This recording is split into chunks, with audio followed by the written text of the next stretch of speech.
سوال آیا ہے وٹ از صبر اینڈ وٹس، کیا اس کا تلقین ملتی ہے قرآن میں صبر کے بارے میں اور یہ سب کچھ۔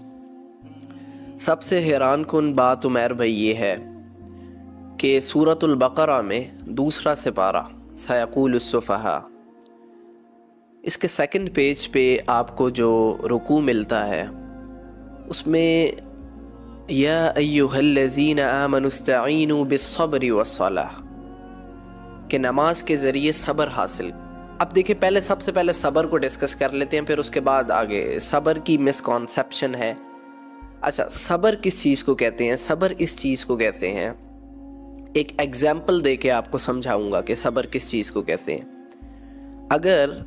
آپ روڈ پر نکلتے ہو، آپ نے ایک شاپ تک جانا ہے، آپ نے کسی مارکیٹ تک جانا ہے، آپ نے یہ ارادہ کیا ہے کہ آپ نے اس مارکیٹ تک جانا ہے۔ اب آپ راستے میں چل رہے ہو اور طوفان آ گیا ہے، ہوا چل رہی ہے، بارش شروع ہو گئی ہے، بہت طوفان آ گیا ہے، سب آپ کو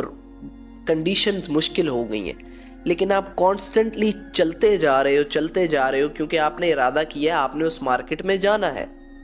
تو اب یہ جو آپ سٹرگل کر رہے ہو نا کہ وہ بارش ہو رہی ہے، طوفان ہو رہا ہے، لوگ آپ کو روک رہے ہیں، لیکن آپ نے ادھر جانا ہی جانا ہے، تو وہ جو آپ سفر طے کر رہے ہو نا، وہ جو سٹرگل کر رہے ہو، اس کو کہتے ہیں صبر۔ صبر کا مطلب یہ نہیں ہے کہ اگر فار ایگزامپل کوئی ایسا کام جو غلط ہے، جیسے ہمارے پاکستان میں صبر کو ڈیفائن کیا جاتا ہے کہ آپ نے میرے ساتھ غلط کیا اور میں اس پہ خاموش ہو جاؤں، یا سوسائٹی میں کچھ غلط ہو رہا ہو اور ہم اس پر خاموش ہو جائیں، گھروں میں کچھ غلط ہو رہا ہو اور ہم کہیں صبر کرو۔ نہیں، صبر یہ جو چیز ہے نا کہ اگر آپ کچھ غلط ہو رہا ہے سوسائٹی میں، گھروں میں، 2 لوگوں کے درمیان، 4 لوگوں کے درمیان، اور اگر آپ اس کے خلاف آواز نہیں اٹھاتے اور کہتے ہو میں صبر کر رہا ہوں، تو یہ تو آپ غلط کر رہے ہو، کیونکہ آپ نے جو غلط چیز ہے اس کے خلاف آواز اٹھانی ہے، جو چیز غلط ہے اس کے خلاف آواز اٹھانی ہے۔ تو ہمارے ہاں کیا ہوتا ہے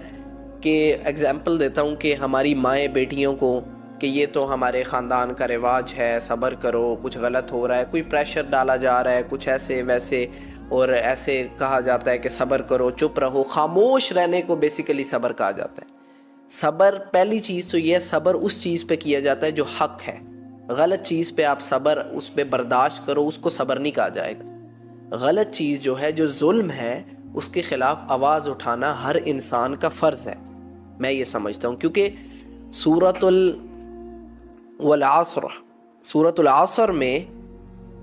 بہت ہی ضروری بات آئی ہے، والعصر ان